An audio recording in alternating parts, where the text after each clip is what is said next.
Hello and welcome to Filibusters in Fine Print, where AMGA's Public Policy Team gives you the insider view on healthcare regulations and legislation. Thanks so much for joining us for the latest from Washington, D.C. Good morning and welcome to Filibuster in Fine Print, AMGA's Public Policy Podcast.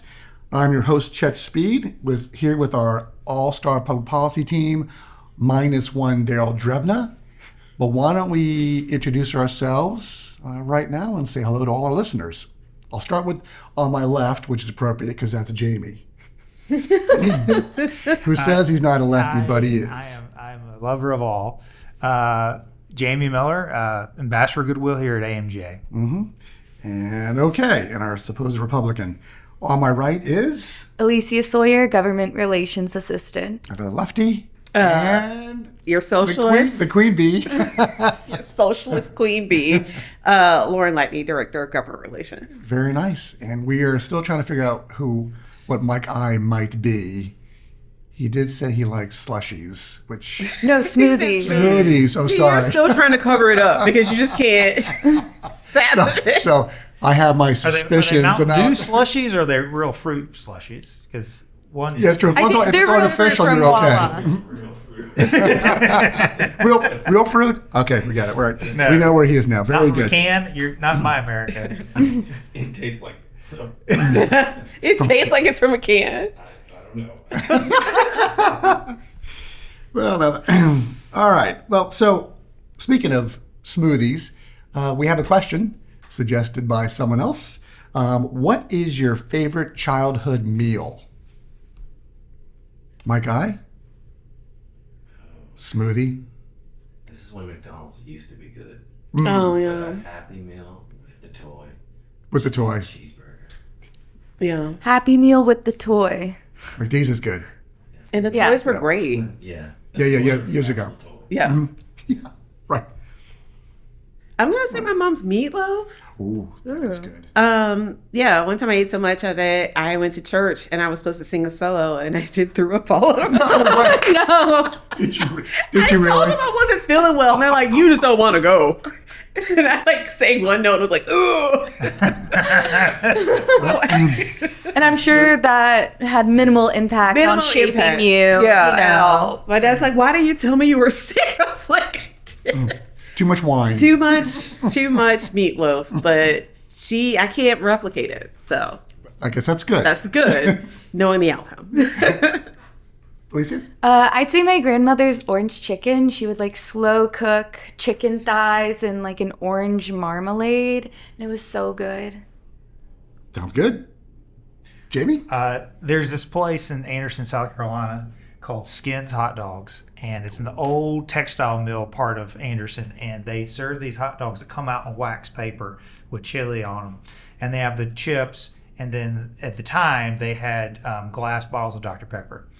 And I would go there every Saturday with my father, and I'll probably go back with him in a few weeks when I'm home. But man, it's just, and as a picky child, a hot dog is great. That does sound really good. It was written up in Wall Street Journal years ago, and they have about 10 locations now in South Carolina. But yeah, the original one in the Old Mill Village is really, really good. So yeah, you Chad?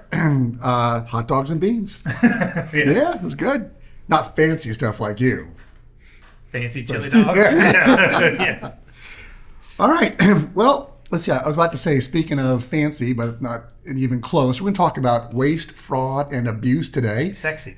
Yeah. Okay. Very sexy. I mean, I guess it is fancy. The government thinks that, people are getting a little fancy with their billing. Ooh. That wasn't even rehearsed. Well done. That's almost as bad as Daryl Drevna. I got to represent him in some way. He's my biggest nemesis, but also, my biggest friend. Okay, very good. So we miss you, Daryl. Yeah, so we will make bad jokes in your honor. The administration has a focus on WFA, waste, fraud, and abuse, as does Congress. So why don't we start with the administration? What is the current climate around detecting fraud in government programs? And I'll preface this by saying, as you've heard before, I'm a former OIG attorney, so this stuff actually is very interesting to me to see what the new focus is. So, Jamie. Yeah, I think the administration's all over this. They're in the media. Dr. Oz has been visiting all these quote unquote hospice organizations in Los Angeles talking about fraud. Speaking of Dr. Oz's media personality, I don't know if you all saw the Maha Elevate video where he was doing yoga with one of his staffers. Chat, please never make me do yoga on camera. I think we're okay. Okay, thank you. You heard it here, folks. Season 3. Like I said, season 3. Staff does yoga. That would be great. But they were talking but sleeveless shirts, though. Yeah. But President Trump has talked about a lot of fraud schemes all throughout the government. And we'll talk more about that, about DME and some other hospice care abuse later on in this. But House and Senate Republicans have also been talking about a lot of abuse and fraud in Medicare and Medicaid. Even during the Affordable Care Act exchange debate last Christmas with the enhanced premium tax credits, there was a lot of talk between especially House and Senate Republicans, also some think tanks out there about potential fraud in the ACA exchanges. So there's a lot of focus on fraud in the government right now, with at least with policymakers in DC. All right. Well, thank you for that. That's a good background. So let's start with Congress. And what is the latest and greatest from Congress? Alicia? The committees of jurisdiction continue their investigations into potential fraud, waste, and abuse in the Medicaid program. So earlier in March, Republican leaders from the House Energy and Commerce Committee announced their continued investigation into WFA within Medicaid programs by sending 10 letters to additional states requesting information and documents on the actions each state is taking to ensure the integrity of the Medicaid program. And so these additional 10 states are California, Colorado, Maine, Massachusetts, Nebraska, New York, Oregon, Pennsylvania, Vermont, and Washington. I think it's interesting to note that most of these states are led by Democratic governors. That does seem to be the point, doesn't it? Okay, so Energy and Commerce is doing investigations, but there's also a hearing recently in the House, which focused on both Medicare and Medicaid, and they brought in some leaders from CMS to talk about this issue. Yes, just recently, Chad, the House Energy and Commerce Oversight and Investigation Subcommittee held a hearing called Protecting Patients and Safeguarding Taxpayer Dollars, the role of CMS in combating Medicare and Medicaid fraud. So the witness at the hearing is someone, Deputy CMS Director Kim Brandt. She has been around DC for a very long time, very prominent attorney, very well-respected healthcare attorney in DC and part of the Trump administration, but she's been in parts of other Republican administrations in the past. And so she had a lot of historical a lot of stories and a lot of experience to share with the committee, and I think it was a very good conversation. Yeah, she's been doing it for a long time, and she's very good. Okay, so talk a little bit more about the Republican perspective in this hearing. Yes, Chad, and I think brings up a very good point that fraud can be bipartisan. This endeavor, and Laura and I can debate this, was not as bipartisan. There was a lot of discussion from the Republicans talking about the sectors of durable medical equipment, hospice, genetic testing, and skin substitutes. And there's been talk about more federal oversight on and advocating shifting from pay and chase model to find the fraud to a more proactive stop and cop approach. So the chairman of the subcommittee, Joyce, who is a dermatologist in Pennsylvania, I guess he's not practicing anymore, but he's a prominent doctor, a GOP doc caucus. He talks about how these fraud schemes currently are targeting vulnerable individuals, including the elderly with disabilities. We talked about the state of Pennsylvania alone loses $3 billion a year to fraud. He also, has praised the Trump administration and talked with Vice President J.D. Vance about what they're doing to stop the fraud. So, but the hearing focus was talking about that fraud is all among us. It's everywhere. It's prevalent in all sectors of healthcare, especially in taxpayer-funded healthcare programs. And every dollar stolen from the federal government, this is quote unquote from the Republicans, is a dollar that is not spent on high-quality healthcare for those who need it most. So I think these investigations are something that the Republicans think are very necessary because in the end, it it's not just about catching bad actors. It's about helping the people who need access to care. And I think it's interesting, and we can talk more about this later, but fraud is not good. We agree. Yeah. Yeah. That's a bold statement right there. But we need to ensure that applying potential blunt instruments to the system do not hurt people or hurt providers or patients. That sounds good to me.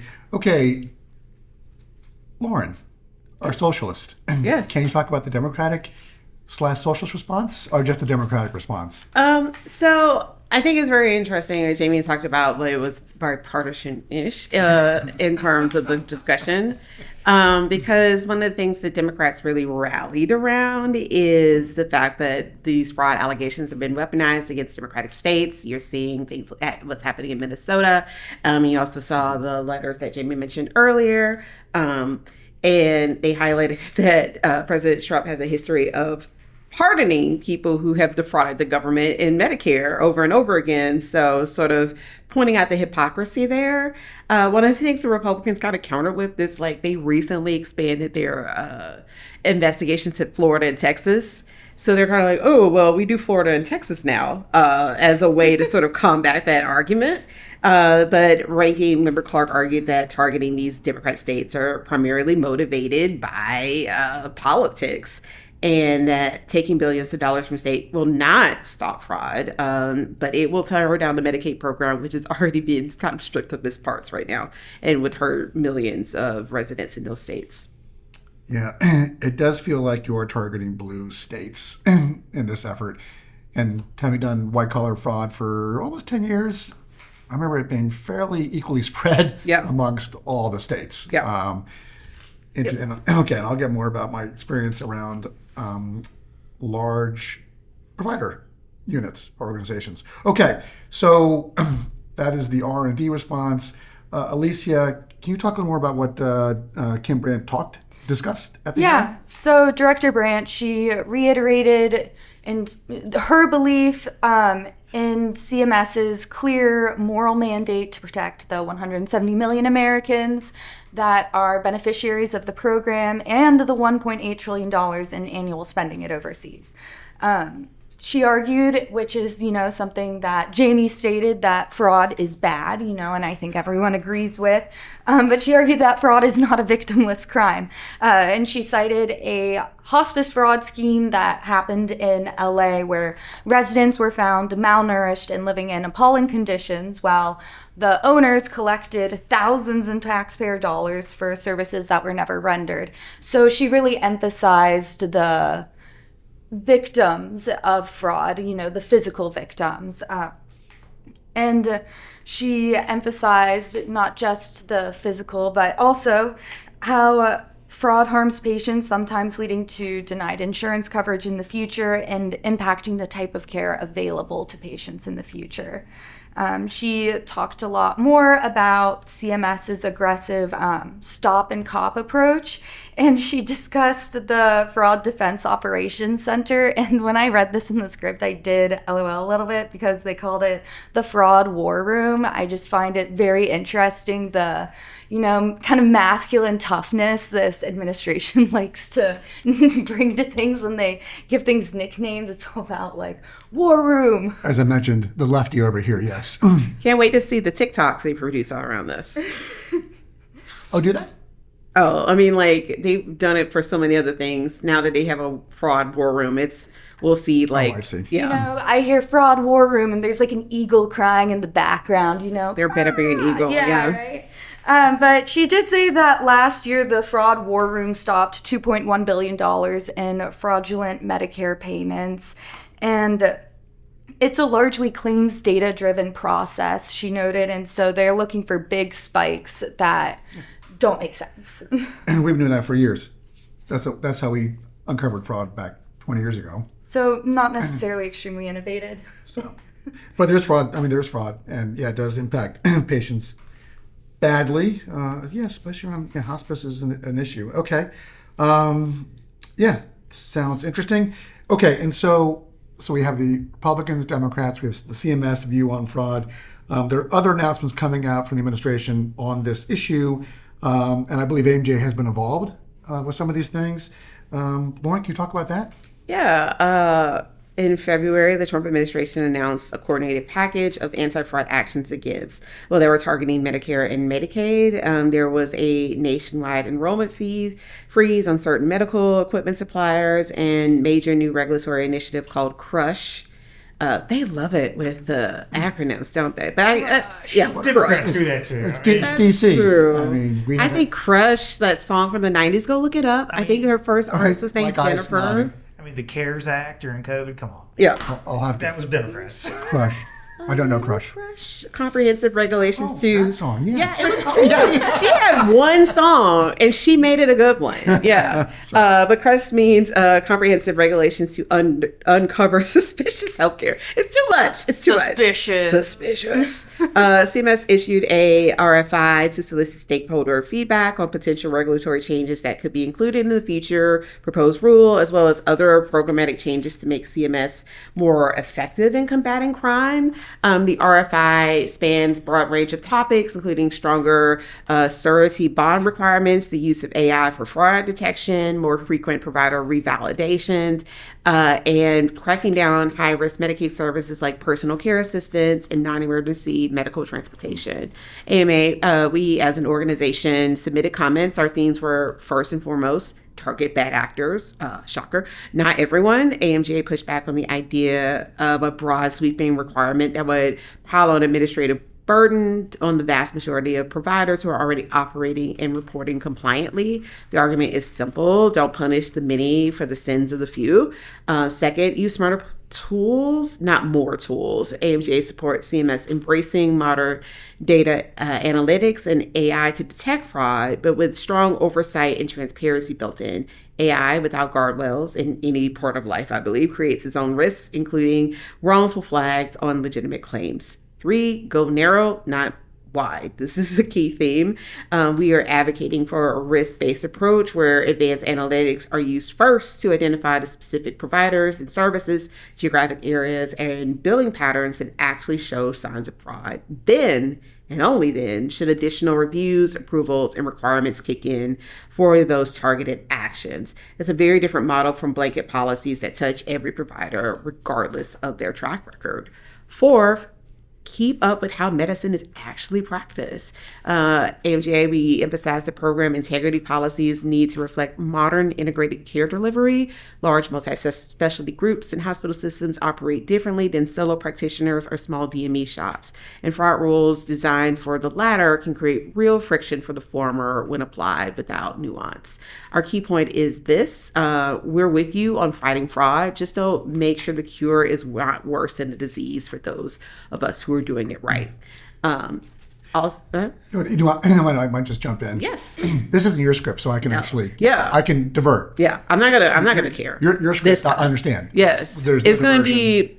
Yeah, Yeah. that's right. That's Yes. next. Yes. But it's Jamie's script, so. You can just Nobody do whatever. cares. Yeah, right. No, I don't care. It's okay. I don't care. You talk about what you want. Your feelings, great. I'm Episcopalian. I don't talk about feelings.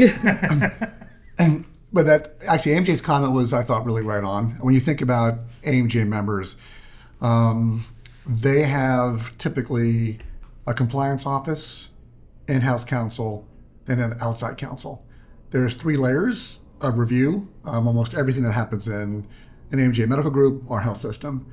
In my experience, most of the fraud was at the small provider level, and frankly, DME and oxygen suppliers. That's where it typically happened, and it was very, very rare that I saw a large AMJ type member in the crosshairs because they just don't typically do it. And when mistakes are done are not intentional in the slightest. Yeah. And fraud's about willful and knowingly, and I never saw anything willfully and knowingly practice with large AMJ members. So Do you miss it? do I miss it? Yeah. I met, and what was fascinating was you'd get thousands of emails, and you'd read the email when the crime was considered, crime was executed, then the crime was covered up. It was all on email. Oh, wow. So, and it was the easiest thing to prove because it's all right there. Thank you very much. Yeah. So then the big question was, is it going to be civil or criminal? And there you go. But it was actually interesting. Yeah. Law is generally boring, but fraud was actually interesting. Yeah, it's got a soap opera element to it. What's that? It's got a soap opera element to it. Well, it does. It does. And frankly, it's all sort of sad because some people go to prison. And anyway, there we are. Yeah. So, okay. All right. Enough of that. Yeah. All right. Then there's also a DME post memorandum, too. Yeah.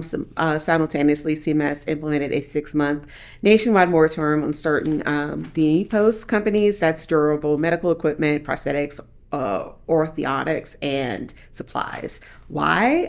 Because this has a very strong fraud rate. The affected supplier categories had a revocation rate of 17% between 2023 and 2025. That's nearly triple than other supplier types. And that's a massive red flag. Some of these suppliers have billed Medicare for items that were never provided or submitted bills without the beneficiary knowledge of consent.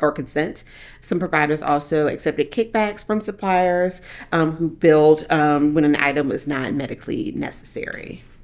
And it freezes all new Medicare, the moratorium freezes all new Medicare enrollment and changes in majority ownership of medical supply companies, specifically those with orthodontic, prosthetic, parodontic. Ooh, I cannot speak to that. That's a tough one. That's a hard word. I don't Word. know Why are you doing this, not us? Honestly, I Yeah. feel like a child at a spelling bee right Read the now. Bible and you're like, This is why the hard words is all Daryl's section. It's all CMS, man. He Yeah. probably upset he's not here for this. you know, I this is know. just I gave it to you and I didn't do it. I know. I see that. Large chunks, people. Large chunks. Nothing but love. Yes. Or respiratory therapist staff. CMS is encouraging each state to implement a parallel DME moratorium tailored to their beneficiary population and geography. So states are going to be nudged, but not yet mandatory on the Medicaid side. Notably, their carve-outs, physician offices, hospitals, and pharmacies are not affected. All right. Good deal. I see we're at 22 minutes. So, Alicia, why don't you wrap this up and where we are on fraud and abuse and what are our key takeaways? Yeah, so in the near future, fraud, expect to see that. It's going to continue to be a conversation amongst policymakers in DC. And to emphasize, AMGA agrees that critical healthcare dollars need to be distributed to the correct beneficiaries, while also we emphasize the need to be wary of a one-size-fits-all policy that could potentially hurt beneficiaries or providers that remain good actors in good faith. And just a reminder to our members, there's a big need to remain vigilant. This administration is looking for mistakes, and it's good to remind yourself and to everyone else that we are the good actors in the system. Well, I agree with that. Okay, thank you. Great conversation around waste, fraud, and abuse. And thank you, listeners, for tuning in, and everyone have a very good day. Thanks for joining us for Filibusters in Fine Print. This podcast was brought to you by AMGA. For more information about AMGA's advocacy efforts, visit amga.org/advocacy.